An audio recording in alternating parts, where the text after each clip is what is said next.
बिस्मिल्लाहिर्रहमानिर्रहीम। मैं हूं इरफान शहीन। आप मेरा फेसबुक यूट्यूब चैनल देख रहे हैं। नाजरीन, रजीम चेंज ऑपरेशंस पाकिस्तान में हुआ, हम सबको पता है। रजीम चेंज ऑपरेशन में पीडीएम की मुख्तलिफ सियासी जमातों ने हिस्सा लिया। 13 सियासी पार्टीज थी। उनमें किस सियासी जमात ने कितना खोया, कितना कुछ पाया, उस पर हम बात करेंगे।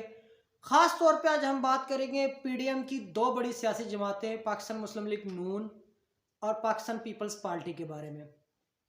रजीम चेंज ऑपरेशन जब हुआ तो पाकिस्तान के अंदर जो बज़ाहिर नज़र आया कि सबसे ज़्यादा जो जिस पार्टी को फ़ायदा हुआ, जो नज़र आ रहा था, वो थी पाकिस्तान मुस्लिम लीग नून। क्योंकि पाकिस्तान मुस्लिम लीग नून के रजीम चेंज ऑपरेशन के बाद तमाम केसेस उनके माफ़ हो गए। जिन लोगों ने जेलों में जाना था वो वजारत आलिया और वजारत उज़्मा के ओहदे पे फायज हो गए। जबकि जरदारी साहब और बिलावल साहब और पीपल्स पार्टी की जो क्यादत थी, उनके भी बहुत से केसेस माफ़ हो गए। रजीम चेंज ऑपरेशंस में नई हुकूमत आई, इमरान खान साहब चले गए, लेकिन पीडीएम की सियासी जमातों को क्या कुछ मिला, इसके ऊपर हम बात करेंगे। जिस वक्त रजीम चेंज ऑपरेशन हो रहा था, उससे पहले ये कहा जा रहा था कि पाकिस्तान मुस्लिम लीग नून यानी शहबाज शरीफ साहब जो है वो वेटिंग प्राइम मिनिस्टर हैं। नेक्स्ट प्राइम मिनिस्टर जो है वो शहबाज शरीफ ही होंगे, ये मुतवक्की किया जा रहा था। और ये कहा जा रहा था कि अगली जो गवर्नमेंट है पंजाब और पाकिस्तान के अंदर, वो पाकिस्तान मुस्लिम लीग नून की बनेगी। रजीम चेंज ऑपरेशन के बाद यकायक ये सिनेरियो जो है वो चेंज हो गया।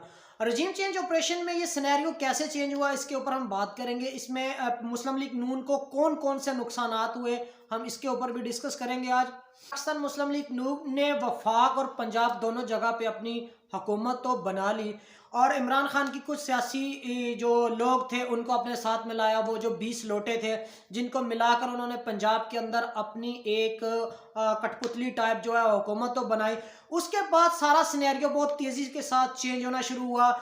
जब ज़िमनी इलेक्शन हुए 20 सीटों के ऊपर जो लोटे हुए थे, तो उनमें से 17 सीटें मुस्लिम लीग नून हार गई।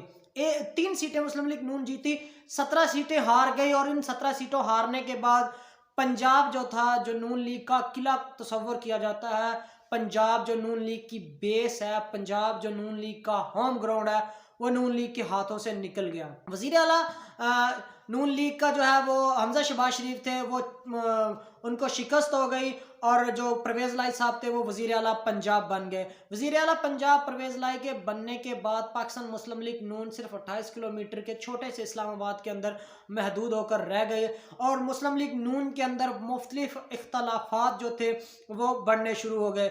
जैसा कि आपको पता है कि शाहिद खकान अब्बासी, मिफ्ता इस्माइल साहब और कुछ लोग और जो हैं वो मुस्लिम लीग नून के वो एक अलहदा सियासी ग्रुप बनाए हुआ है। इसी तरह साद रफ़ीक, ख्वाजा सुलेमान रफ़ीक साहब ये अलहदा से एक ग्रुप बनाने की तरफ जा रहे हैं। ख्वाजा साद रफ़ीक साहब ने कहा था कि अब वो किसी भी किस्म का बड़ा ओहदा जो है वो आईनी ओहदा नहीं लेंगे, क्योंकि अब वो उनकी जो है वो ज़िंदगी जो है वो अब आने वाली ज़िंदगी जो है वो बड़े पुरअमन तरीके से या आप एक आम इंसान की तरह वो रहना चाहते हैं। कुछ दिन पहले उन्होंने एक प्रेस कॉन्फ्रेंस में किया था। असल में हो ये रहा है कि मुस्लिम लीग नून, जिसकी पॉलिटिकल पार्टी के ऊपर बहुत ज़्यादा ग्रिप थी, अपने कैंडिडेट्स के ऊपर बहुत ज़्यादा ग्रिप थी, वो ग्रिप हर गुजरते दिन के साथ कमज़ोर होती जा रही है। और पाकिस्तान मुस्लिम लीग नून जो है वो टूट फूट का इसीलिए शिकार हो रही है। जबकि हम जो दूसरी तरफ देखें कि रजीम चेंज ऑपरेशन के बाद पाकिस्तान मुस्लिम लीग नून को कोई भी फ़ायदा नहीं हुआ। पाकिस्तान मुस्लिम लीग नून की जो है वो सियासी मकबूलियत हर गुजरते दिन के साथ कम होती जा रही है। जबकि अगर हम जरदारी साहब को दूसरी तरफ देखें, जो पीडीएम की दूसरी बड़ी सियासी जमात थी, जरदारी साहब, उन्होंने रजीम चेंज ऑपरेशन के बाद, आपको पता है कि जब इमरान खान साहब ने 7-8 सीटों से इलेक्शन लड़ा, तो जो कराची की सीट थी वहां से पाकिस्तान पीपल्स पार्टी जीत गई। सिंध का सारा बलदियाती इंतखाब जो था वो भी पीपल्स पार्टी जीत गई। बलोचिस्तान के अंदर जरदारी साहब ने बाप के कुछ अरकान को अपने साथ मिलाया। इसी तरह बलोचिस्तान के और कौम परस्त लोग थे, वो पाकिस्तान पीपल्स पार्टी का जो उसमें शमूलियत इख्तियार करना शुरू कर दी। तो जब से ये रजीम चेंज हुआ, तो जो इंसान गेन कर रहा है वो है जरदारी साहब। जरदारी साहब हर आए गुजरते दिन के साथ कुछ ना कुछ अचीव कर लिया। अपने बेटे को उन्होंने वजीर खारजा बना दिया। इसी तरह कराची का बलदियाती इलेक्शन था, वो भी उन्होंने जीत लिया। सिंध का सारा बलदियाती इलेक्शन वो भी जीत लिया। बलोचिस्तान में अब मुतवक्की किया जा रहा है कि अगली आने वाली जो गवर्नमेंट है वो जरदारी साहब की होगी। बलूचिस्तान की प्रोविंशियल गवर्नमेंट जो है वो जरदारी साहब के मुरहिन मिन्नत होगी या उनके अलायंस से ही गवर्नमेंट बना पाएंगे बलूचिस्तान के कौम परस्त, वरना बहुत मुश्किल होगा। असल में जरदारी साहब को पंजाब में स्पेस चाहिए थी। जरदारी साहब चाहते थे कि उनकी पार्टी पंजाब में वापस आए, क्योंकि जब तक पाकिस्तान पीपल्स पार्टी पंजाब में वापस नहीं आती है तब तक पाकिस्तान पीपल्स पार्टी ना ही तो अपना वजीर आजम ला सकती है और ना ही वो वफाक में उस तरह रोल प्ले कर सकती थी। जरदारी साहब के पास दो रास्ते थे, या तो वो पाकिस्तान तहरीक इंसाफ के कैंडिडेट्स को तोड़ता या फिर नून लीग के लोगों को तोड़ते। पाकिस्तान तहरीक इंसाफ के 20 लोगों को उन्होंने तोड़ा। पीटीआई के 20 लोग जो कि लोटे बने, उन्होंने इलेक्शन तो मुस्लिम लीग नून की सीट से लड़ा उस वक्ती तौर पे, लेकिन जिस तरह उनको शिकस्त हुई उसके बाद पाकिस्तान पीपल्स पार्टी का कोई भी जो पॉलिटिकल वर्कर था, एमपी एमएनए था, उसने बगावत की तरफ जाने के लिए वो मुतहम्मल ही नहीं हो सकता इतने बड़े रिस्क का।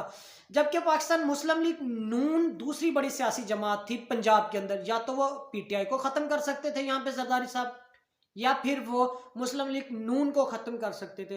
तो जरदारी साहब के ट्रैप के अंदर मुस्लिम लीग नून आ गई, जबकि पीपल्स पार्टी बच निकली। और इमरान खान साहब की पॉलिसीज़ ने पाकिस्तान तहरीक इंसाफ को तो यूनाइट रखा, दूसरी तरफ पाकिस्तान तहरीक इंसाफ ने अपनी तमाम कामयाबियां भी समेट ली। और मुस्लिम लीग नून के साथ क्या हो रहा है ये मुस्लिम लीग नून को कुछ नहीं पता। पाकिस्तान मुस्लिम लीग नून वाकई ही ट्रैप हो गई, नून लीग की ग्रिप पंजाब के ऊपर कमज़ोर हो गई। और अब जो है वो जो जिस तरह धड़ेबंदियां हो रही हैं नून लीग के अंदर, तो कहा जा रहा है कि जो जनूबी पंजाब साइड के मुस्लिम लीग नून के वो कैंडिडेट्स या वो इलेक्टिव बॉल्स जो कि मुस्लिम लीग नून की सीट्स निकाल कर दे सकते थे मुस्लिम लीग नून को, अब वो नून लीग की टिकट उनके ऊपर बहुत भारी हुई है। वो सोच रहे हैं कि अगर वो पाकिस्तान पीपल्स पार्टी में चले जाएं तो हो सकता है कि उनकी जबानत बच जाए, वो इलेक्शन में दोबारा मुकाबले की जो है वो पोजीशन में आ जाए। वरना जिस तरह पंजाब के अंदर तहरीक इंसाफ की हवा है, तो नून लीग का टिकट पंजाब में बहुत भारी हुआ है।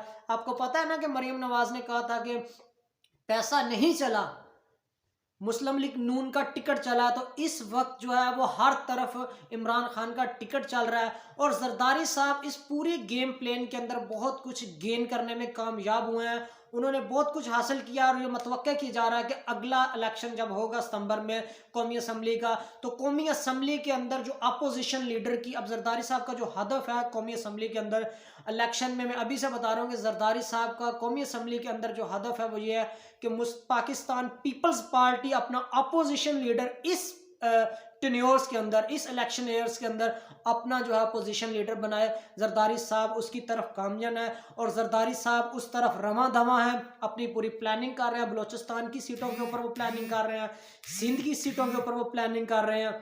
जबकि मुस्लिम लीग नून को कुछ समझ नहीं आ रहा है कि वो हर गुजरते दिन के साथ जरदारी साहब के प्लान के अंदर फंसते जा रहे हैं और उनको कुछ समझ नहीं आ रहा है। यही वजह है कि मुस्लिम लीग नून के अंदर बहुत ज़्यादा इख्तलाफात हैं और इसी वजह से मुस्लिम लीग नून जो है टूट फूट का शिकार है। जबकि जरदारी साहब बहुत मज़े से इस सियासत को इंजॉय भी कर रहे हैं और अगले जो है वो अपनी पोजीशन को भी सेट कर रहे हैं कि हम अगले इलेक्शन में अगर कौमी असम्बली में हमारा अपोजिशन लीडर आ जाता है तो हम तो गेन कर जाएंगे। तो कहा जाता था कि एक जरदारी सब पे भारी। जी नाज़रीन, जैसे हम बता रहे हैं कि रजीम चेंज ऑपरेशन के बाद मुस्लिम लीग नून के ये नुकसानात थे कि उनके पास से पंजाब भी गया। पहले तो उनके पास से वेटिंग गवर्नमेंट गई कि वो नेक्स्ट गवर्नमेंट उनकी आ रही थी, वो भी उनके हाथ से स्लिप हो गई।